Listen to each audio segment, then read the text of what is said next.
Hello, I'm Tim Ettenheim, Chief Operating Officer at Bard Graduate Center. When I'm not at work, I restore and repair vintage fountain pens. I thought I would show you the largest object in my shop, my 1943 Logan 820 machine lathe.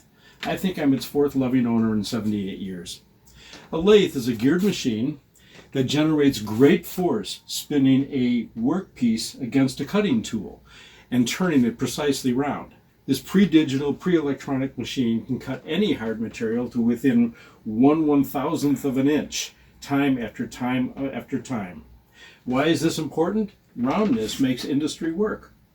Gears, screws, shafts, wheels, anything with a motor needs round parts to work, and motors become factories.